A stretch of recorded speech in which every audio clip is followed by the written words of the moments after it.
Welcome back to another segment of Ignite. We are so glad that you have joined us and hope that you have found the first segments to be valuable as you grow your marriage. Once again, we welcome back Dr. Carol Bruess, as well as our three couples, Matt and Caitlin Gabriel, John and Sandy Murphy, and Dave and Bonnie Hopp. Enjoy. Welcome back, couples. Great job on doing your homework. A+ for all of you. In segments 1 and 2, I share the AAA of marriage: affirmation, appreciation, admiration, that love is a verb, it's a choice, and change your mindset and you can change your marriage. And I'm hoping if you've taken in those segments, you're feeling empowered to create your marriage into the thing that you envisioned it to be when you stood at that altar. Because you can. It takes practice, daily work, and a few tools in your relational toolkit, which is what I'm going to focus on today. In this segment, number 3, a few more small actions that will have big results in your marriage. And each of these is based on the best science of marriage in the world. Quite a bit of what I'm going to talk about comes out of the Gottman Relationship Institute at the University of Washington. They are the researchers who are able to predict divorce with over 90% accuracy based on just observing the tiny little ways that couples communicate. They were able to actually identify 5 behaviors that predict divorce. But we're not going to focus on those behaviors today. We're actually going to focus on the antidotes to those things. What can you be adding to your marriage toolkit toward its maintenance? Sometimes a little repair, but more importantly, what can you be doing to shore up your marriage, to make it, to create it into that strong and loving and emotionally connected marriage that you knew you had when you made your vows? I'm going to start today with my very favorite little bit of the Dr. John Gottman and Gottman Relationship Institute research, and it's called Bids for Connection, BIDS, Bids for Connection. What Dr. Gottman and his team describes is that failure to master what's called the bid, the most fundamental unit of emotional connection, will jeopardize all other efforts toward connection in your marriage. And this is true for other relationships as well, but I'm going to obviously hone in on marriage because that's why you're here. So a bid for connection is any expression that says, I want to feel connected to you. And bids are interesting because they're often fleeting. They can be a question, a gesture, a look, a comment, a touch, an effort, a text. They can be so subtle. They can be highly physical, or they can come from intellect, our mindsets. They can be high or low energy. They can be loud or soft, funny, dead serious. They can be big or small. They can be sexual, non-sexual. Again, they can be these questions or statements or what seem like a random comment that your spouse makes. And again, they can come from, and they exist in all of our relationships, with our kids, with our friends, colleagues, roommates.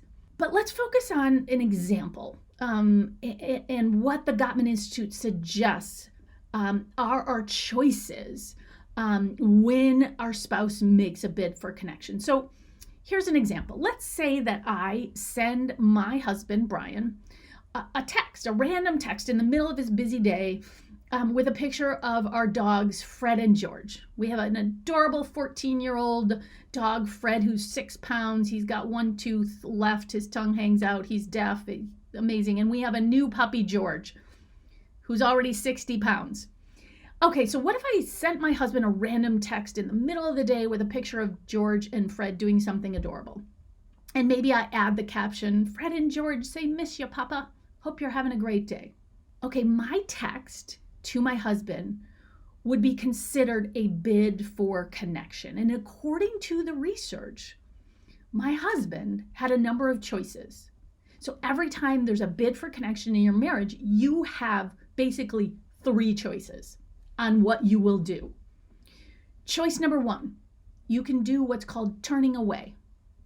So my husband could have ignored the text or photo. I mean, he might have enjoyed it, right? But didn't have time to respond. Turning away often is any kind of ignoring or even just being preoccupied. Okay, choice number 2. My spouse could have turned against the bid for connection. He could have, luckily he didn't. He's a very wise marriage student. He could have written back, texted back, and said something like, too busy, sending me dog pics is distracting. So turning against bids for connection is any kind of argumentative, maybe a little bit belligerent. It's a shutting down of that other person's wanting to connect, making that bid for someone else's attention.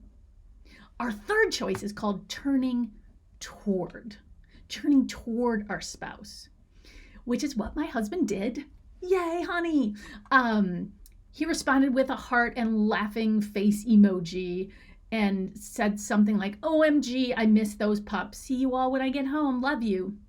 So turning toward a bid for connection, you're showing interest, humor, any kind of response. So turning away, turning against, turning toward.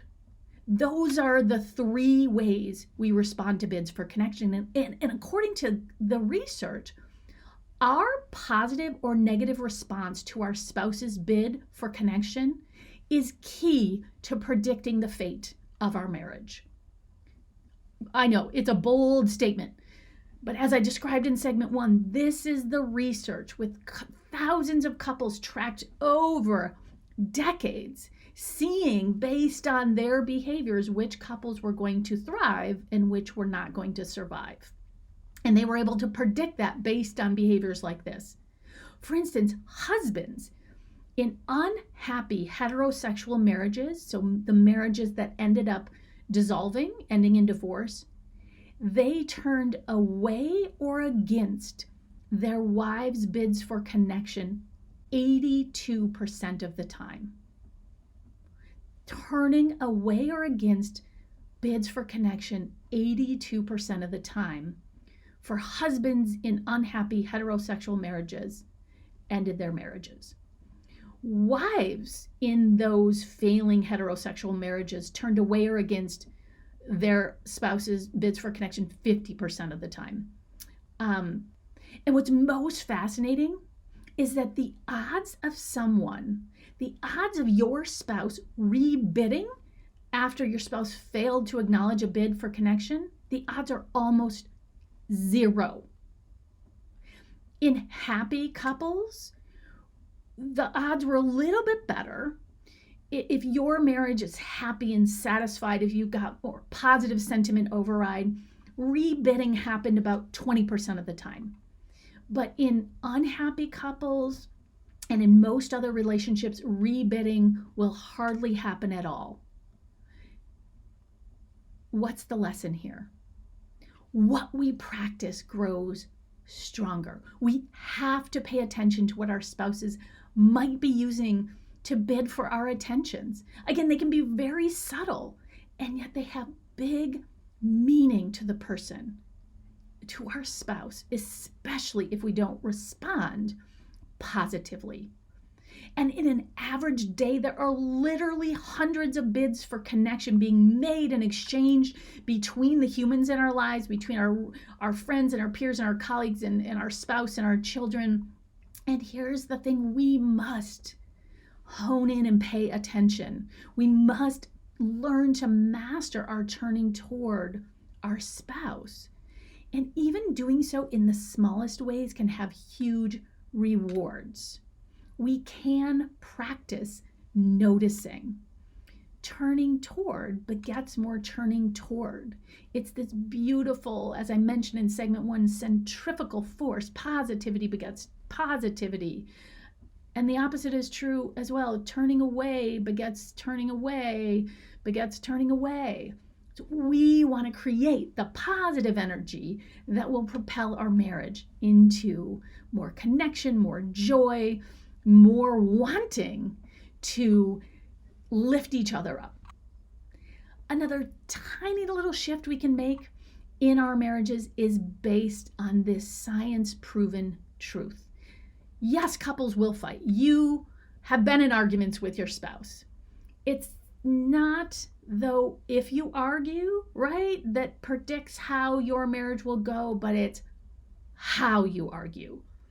And we know enough now to say that the cancer to marriage is using criticism and belligerence and not engaging in conflict at all. What's called stonewalling, an unwillingness to be in the conflict with our spouse. And here's the thing, the research is even more specific. The research shows that the first 3 minutes of your arguments as a couple will set the tone not only for the entire conversation or conflict that follows, but marriage researchers like those at the Gottman Relationship Institute can tell us which couples over the next 6 years will stay married or get divorced by observing just the first 3 minutes of their arguments. I know, right? So what should those first 3 minutes look like when you are arguing with your spouse? It's all about softness.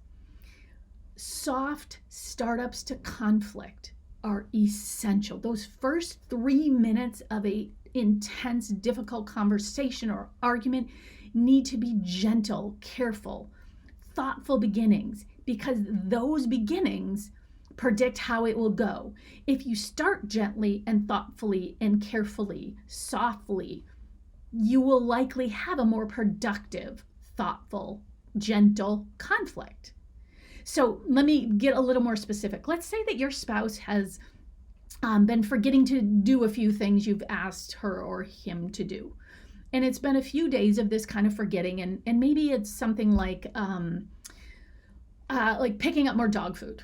We're on the dog theme here, so why not? So a soft start might sound something like, so honey, I know you've been super busy at work lately, and I haven't been able to get out of the house because of quarantine.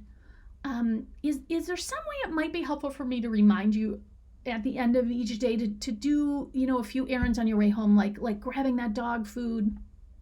So that's a soft start, right? And compare it to what the researchers found might be a harsh start. And if you watch segment 2, you'll notice that this is a mind shift as well, right? Change your mind, change your marriage. A harsh start might sound something like, you're always forgetting to pick up the dog food.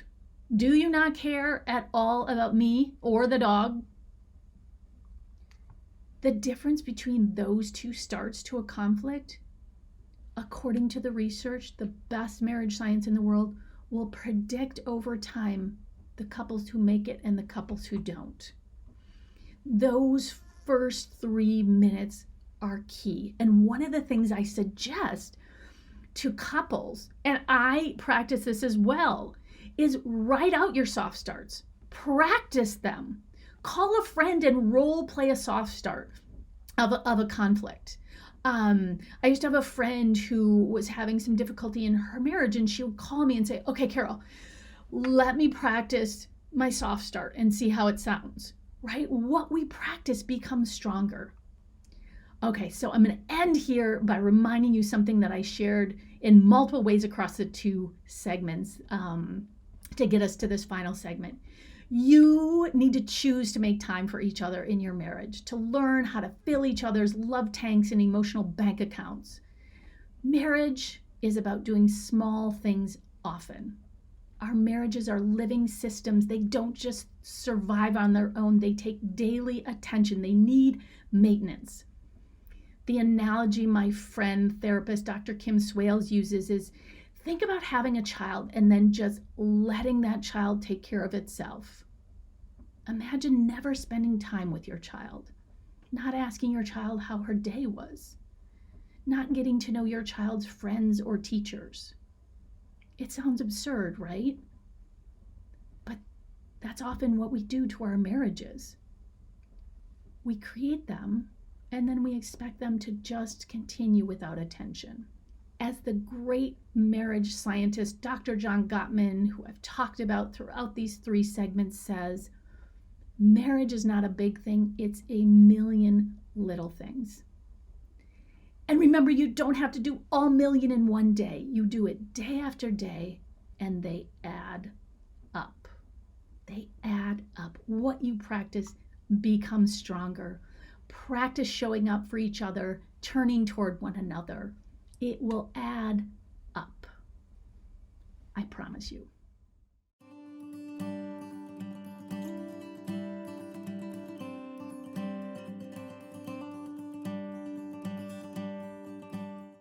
Well, it's been hard with the pandemic because we're stuck at home all the time, but even before that, and we still try to, we love doing date nights, going on dates, keeping that alive. And so we've done many dates at home with, a nice dinner, wine, and like a movie and stuff, just to keep that alive, which is fun. Animals, yeah. With our animals, they're always included. Oh, yeah.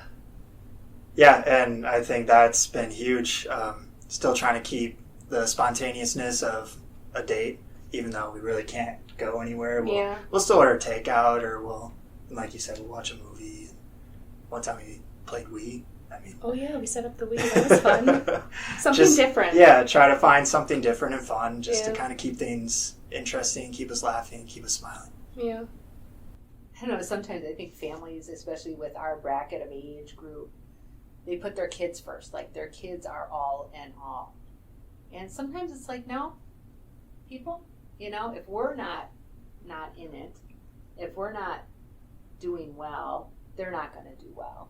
And so I think we try to, sometimes it's like kids, like we're going somewhere, or you're going to stay home alone, you're going to do, we're going for a walk, we're doing whatever, that we try to, and it's not selfish, it's helpful to the kids, because if we are better, they're better.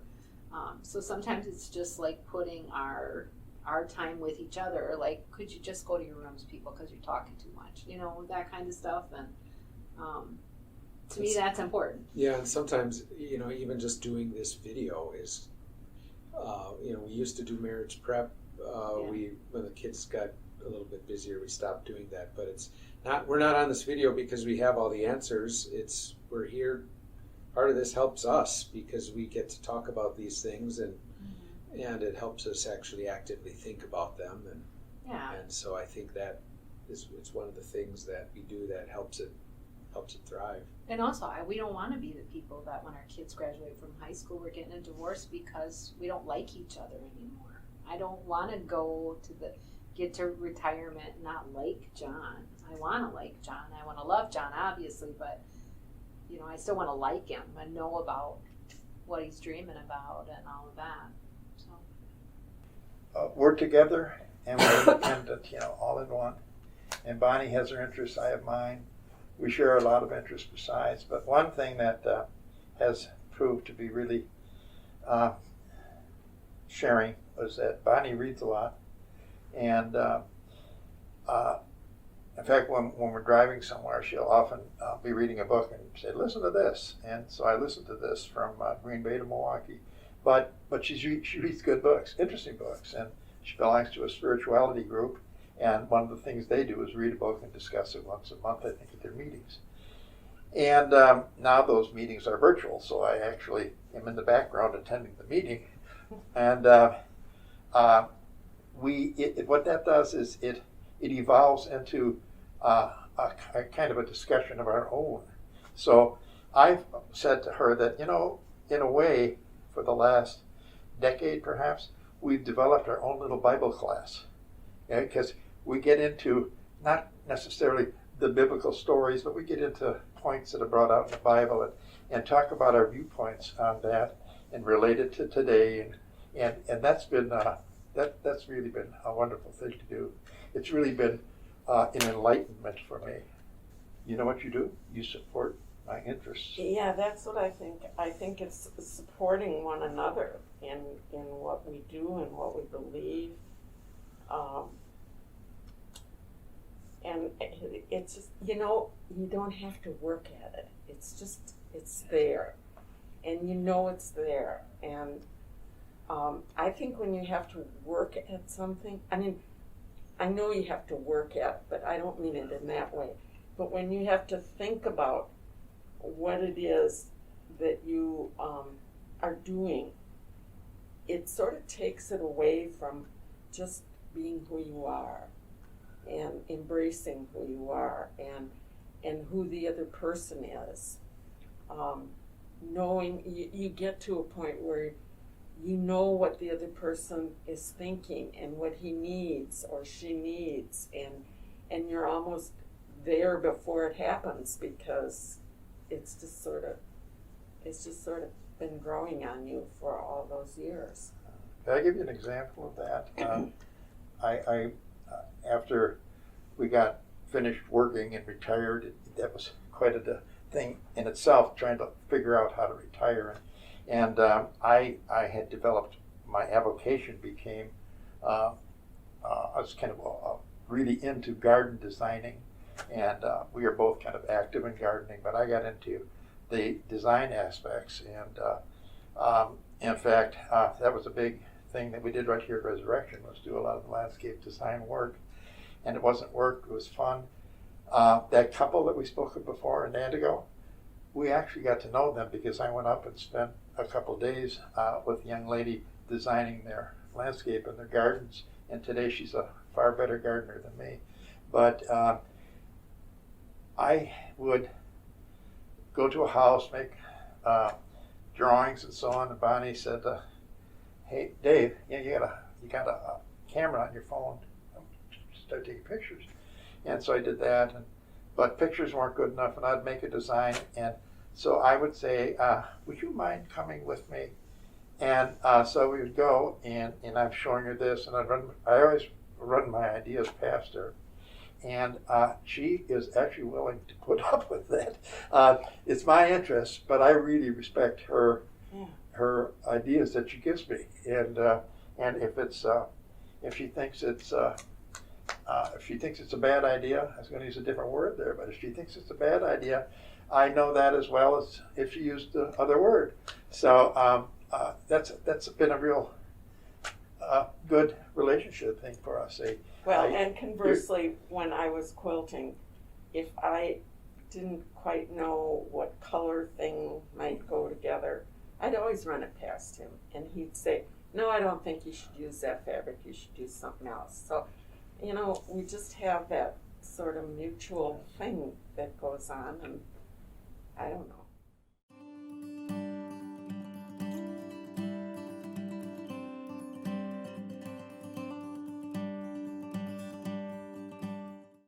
I'm a big note leaver.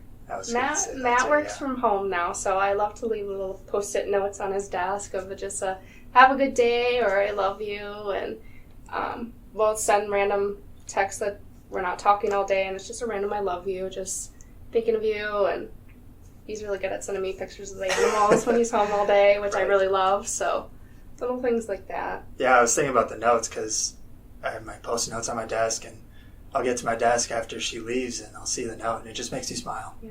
And it's just one time she left her, she kisses on it, and she's like, "Here's a kiss," and 3. Yeah. It was funny, yeah. And it always makes you smile. It's a good start to the day, and I just love it. I make you drinks. That's totally true. It's true. That is true. You bring me coffee. Yeah. Yeah. Yeah, I mean, it's funny, but that is true. It's making stroganoff, which I think is only okay, but he really likes, or tuna salad, I think it's kind of nasty, but he likes it, Right. I mean, it's sometimes, he's going to be in Ireland for my 50th birthday, and he does this over-the-top celebration for my birthday, which he wasn't even here. And I had a great day, even though it was COVID, I mean, it's that kind of stuff. It's, calling, getting up in the middle of the night in Ireland so that he can talk to me, even though I know he's totally pooped, but he still connects, even though it's just trying to think of the little unexpected things that they might appreciate. Right. And I think it started he worked way on the one side of town. He'd go to Luna Coffee, get my exact coffee, and bring it to my office. Yeah. I mean, and that was before we were married. So it's something we've done a long time. Yeah. For years, when you talk about gifts and that kind of thing, we didn't give gifts. Maybe the first 2 years that we were married, we probably gave each other gifts for birthdays or Christmas or whatever. We never felt the need to do that. Our love for one another was enough. And we never, after we started having children, we never had enough money left over to buy a present for each other. And we enjoyed seeing the children open their presents, and that was enough for us. We didn't really need to go through all that. And I think it's wonderful, if people do that. But we just never. It was like an unspoken thing. I never felt bad that he didn't bring something for me, and I don't think he felt bad that he didn't get something, because we weren't raised that way. And I think it just follows through. And to this day, some of our children don't do that either. It's just not who we are. And so I don't know that there's, I know when we were first married and I didn't have children, I used to write notes and maybe put it on his pillow, or if I was going to be gone, I would write something and he would find it on the peanut butter jar or something like that. But we don't do that anymore. I mean, it's like we don't really need to. But we have replaced it. I'll tell you how we replaced it. This requires another short story. Way back when we got married, I went to school, and I went to chef school. And although I really never worked as a chef, I worked actively in food service for a lot of years, and again in some other fields. But as a result of that, I know a little bit about cooking, and I remember, I think it was right after we retired, we came home and watching Bonnie fixing supper, and I said, there's a better way of doing that, and she's chopping vegetables or something. And I think it was that same night that she handed me the knife and said, "Take over." And I've pretty much become the cook, which is great. I love to do that. Well, we have a little system where Bonnie, at this time, she buys all the food online, and I go over and pick it up, and then I kind of just look at the food and make it. And Bonnie likes to look at up some recipes, so get a little. And so I love to make some of the things she comes up with. And what's come out of all that, what all this long story is going to, was when we're done eating, for a lot of years, even our kids will say this now. I hear, "Good dinner, Dave. Good dinner, Dave." And that's very small, but one night we're eating and I don't hear "Good dinner, Dave." So oh my gosh, I wonder what was wrong with that. But it's a recognition that little tiny thing, that "Good dinner, Dave," actually means something to me. And I think that conversely, I'm not real good at this, but I would say about once a month, maybe 2 months, I like to give Bonnie a squeeze and just whisper something in her ear, and like it's just between the two of us, even though there's nobody else in the house. And what I usually like to tell her is that she's one hell of a person. I don't know anybody better. That's about it.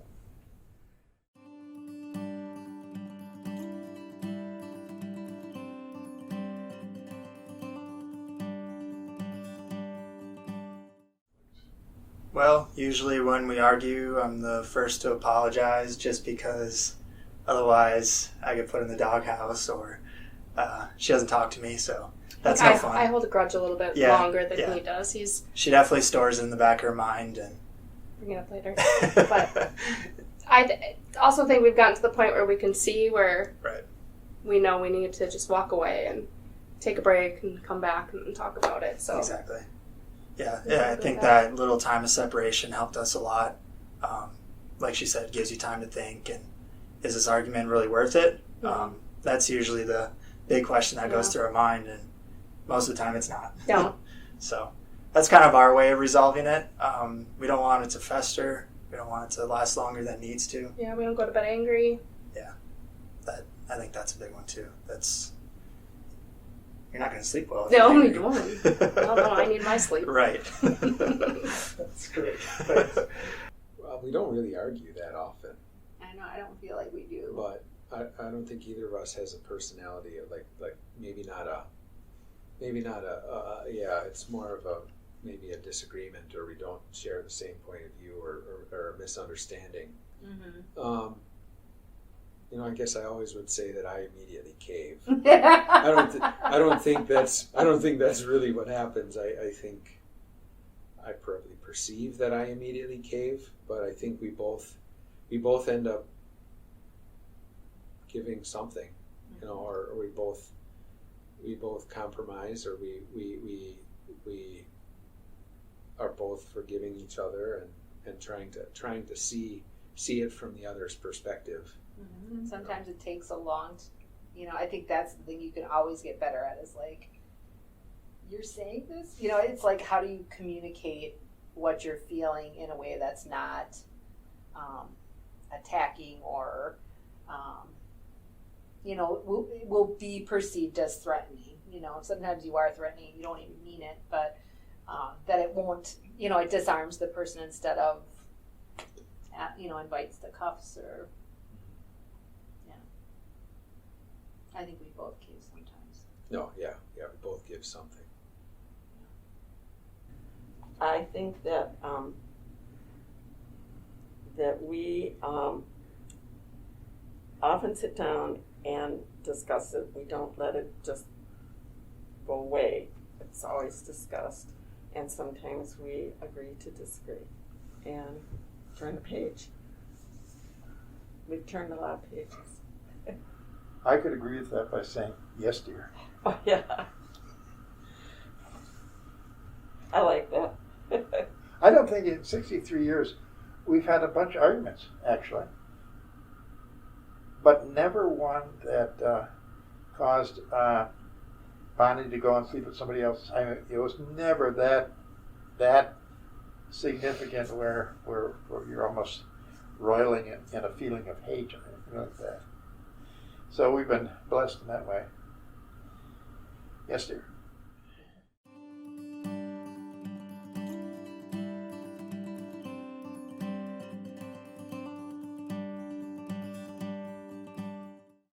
I'm big on communication, so communication and listening, and put your phones down. Right. Spend time with each other, talk to each other, ask them how their day was. Just put the phone away. I feel like that's a big thing with our generation right now. It's just everyone's on their phone, and then you get these thoughts, and just put your phone away.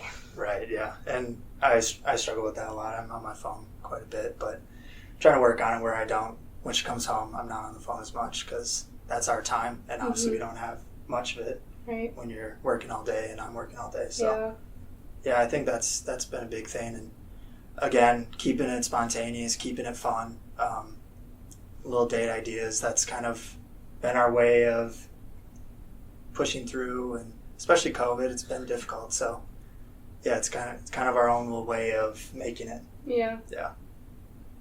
I keep date nights for sure on a regular basis. I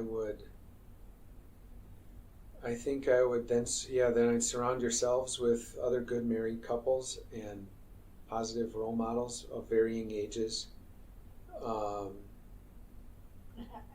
and be sure you're communicating every day for sure, at the same time and same place every day. Mm-hmm. Yeah, and I also think make sure you make it a priority. Your kids are everything. I get it. We got 2 kids. We love them, but sometimes your marriage is the most important thing to them, even though they don't know it. So if you don't like your partner and you don't love your partner, that just brings a whole nother generation of people who don't know what it is to be good people together and married and committed to each other. And I just think that we like each other and love each other is such a good example to them, and I think parents forget that sometimes. And when you got little bitties, I get it, but make sure you quickly get back to being in a partnership and in it together, because I think you can get really far away quickly with the kids. I would say that I think marriage is like an empty box, and it's what you put into it. The love, the forgiveness, Respect. What is it? Respect. Respect. All the things that you want for yourself and you give to the other person, you put in that box, and if you don't, the box is empty and the marriage is gone. So I think it's, and I think, before when I said we don't work on it, I think you do work on it because it's always in your conscious that you're living with somebody else. And so this isn't, you aren't here by yourself. You're sharing this life that you have. And if you want love and respect, you have to give love and respect. And it's not a one-way street. Well, as a young married, and I was giving advice, I would say that you have to hunt for and find a freedom to forgive. It's a lifelong thing.